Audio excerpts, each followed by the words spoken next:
നമസ്കാരം, അസ്സലാമു അലൈക്കും. ഞാൻ ഷിനു ഷാലുവാണ്. ഞാനിപ്പോൾ വന്നിരിക്കുന്നത് എൻ്റെ ഒരു സ്വന്തം നാട്ടിലെ ഒരു സഹോദരൻ്റെ ഒരു കഥയുമായിട്ടാണ്. എൻ്റെ ഇതുപോലുള്ള ചാരിറ്റി പരമായിട്ടുള്ള പല കാര്യങ്ങളും ഞാൻ നിങ്ങളുമായിട്ട് ഇതിനു മുമ്പ് പങ്കുവച്ചിട്ടുണ്ട്.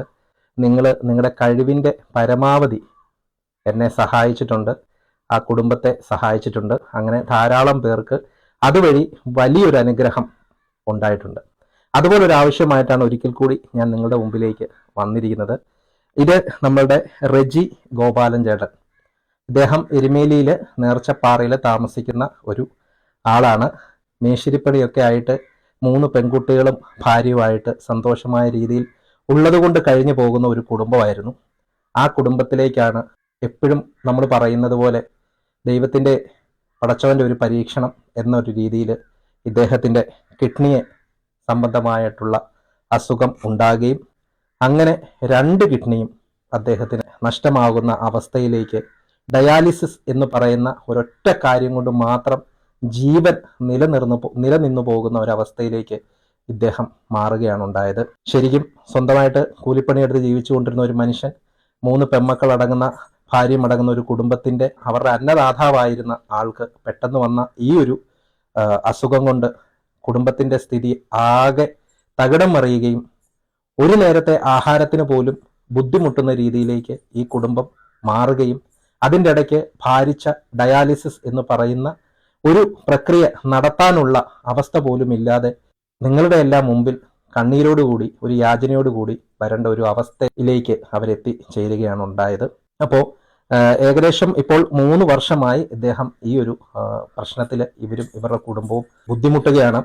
ബിന്ദു ചേച്ചിക്കാണെങ്കിൽ പോലും വാൽവിന്റെ ഒരു ശസ്ത്രക്രിയ കഴിഞ്ഞ് ജോലിക്കൊന്നും പോകാൻ പറ്റാത്ത ഒരു അവസ്ഥയാണ്. ഇത്രയും നാളും ഇവര് എങ്ങനെ മുമ്പോട്ട് പോയെന്ന് വെച്ച് കഴിഞ്ഞാൽ ഇവിടുത്തെ നാട്ടുകാരുടെയും അതുപോലെ തന്നെ നമ്മുടെ നേർച്ചപ്പാറ മുസ്ലിം പള്ളിയുടെ കീഴിലുള്ള അവരുടെ എല്ലാവരുടെയും ഹെൽപ്പും കൊണ്ടാണ് ഇവർക്ക് മുമ്പോട്ട് പോകാൻ കഴിഞ്ഞത്. പക്ഷെ അതുകൊണ്ട് മാത്രം ഇനി മുമ്പോട്ട് പോകാൻ കഴിയില്ല. കാരണം ഒരാഴ്ച 3 ഡയാലിസിസ് ആണ് നമുക്ക് ചെയ്യേണ്ടത്. അതിന് ഏകദേശം 3000 രൂപയോളം നമുക്ക് ആവശ്യം വരുന്നുണ്ട്. ആ ഒരു തുക കണ്ടെത്താൻ പോലും പറ്റുന്നില്ല. ചേട്ടാ, ഇപ്പോഴത്തെ ഒരു അവസ്ഥയെക്കുറിച്ച് പറഞ്ഞാല്. സത്യമായിട്ട് ഇപ്പം സാമ്പത്തികമായിട്ട് നിവൃത്തിയില്ല പോകാൻ. എനിക്ക് ആരെങ്കിലും തന്നാൽ മാത്രമേ എനിക്ക് പോകാൻ പറ്റുള്ളൂ. അത് കാരണം ഇപ്പം ആരോടും മേടിച്ചാൽ ഞാൻ ഇപ്പം പൊക്കോണ്ടിരിക്കുന്നത്. എന്തെങ്കിലും ഒരു മാർഗം എനിക്ക് തരണം. ഓക്കെ, അപ്പം ഉസ്താദും പള്ളിയും ഒക്കെ സഹായിച്ചായിരുന്നു അല്ലേ? തീർച്ചയായിട്ടും ഉസ്താദെല്ലാം എനിക്ക് നല്ല രീതിയിലൂടെ എല്ലാവരും ഇവിടെയുള്ള ആൾക്കാർ മൊത്തം എനിക്ക് അതുപോലെ സഹായം ചെയ്യുന്നുണ്ട് ഇപ്പോഴും. ആ, അത് ഇവരെല്ലാം ഉസ്താദെല്ലാം എനിക്ക് നല്ല രീതിയിൽ കൂടെ. കണ്ണോപ്പറേഷൻ ചെയ്യില്ല, ഈ ഒരു കണ്ണിന് ഇപ്പോഴും കാഴ്ചയില്ല.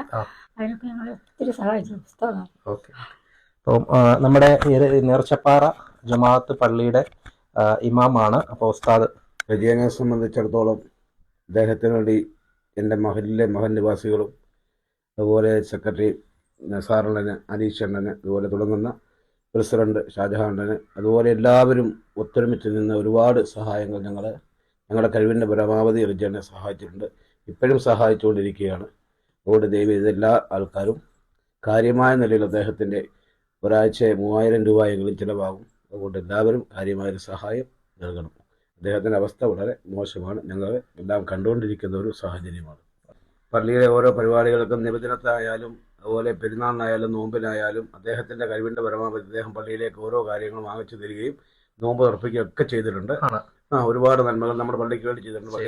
പള്ളിയിലെ പണിയുമായി ബന്ധപ്പെട്ട ഒരുപാട് പണി ചെയ്തു തരുന്നുണ്ട്. നല്ല നമുക്ക് ഏറ്റവും നമ്മുടെ സഹോദരനെ പോലെ നമുക്ക് വേണ്ടപ്പെട്ട ഒരാളാണ് റജിയേട്ടൻ. നമ്മൾ കൂടപ്പുറപ്പായിട്ടാണ് നമ്മൾ അദ്ദേഹത്തെ കാണുന്നത്. നമ്മളെ കൊണ്ട് കഴിയാവുന്ന എല്ലാ സഹായങ്ങളും ചെയ്തു കൊടുക്കുക. അദ്ദേഹം മഹലിന്റെ സെക്രട്ടറിയാണ്.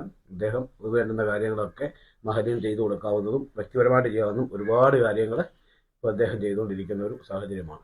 കണ്ടില്ലേ? അപ്പോൾ ഇനി കൂടുതലൊന്നും എനിക്ക് ഇതിൻ്റെ അകത്ത് പറയാനില്ല. അപ്പോൾ നമ്മുടെ ജീവിതത്തിലേക്ക് പടച്ചോൻ ഉദ്ദേശിക്കുന്ന ചില പരീക്ഷണങ്ങൾ ഉണ്ടാവും.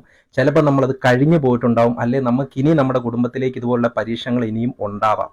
ആ പരീക്ഷണങ്ങളിൽ നിന്ന് തൊട്ട് കാക്കുവാനായിട്ട് നമ്മുടെ കുടുംബത്തിലേക്ക് ഇതുപോലുള്ള പ്രശ്നങ്ങളും വിഷമങ്ങളും ദുരിതങ്ങളും രോഗങ്ങളും വരുന്നതിനെ ഒന്ന് തടയിടാൻ വേണ്ടിയിട്ട് ഏറ്റവും നല്ലത് നമുക്ക് സദക്കയാണ്. എന്താ പറയുക, നമ്മൾ ദാനം ചെയ്യുക, മറ്റുള്ളവരെ ഹെൽപ്പ് ചെയ്യുക.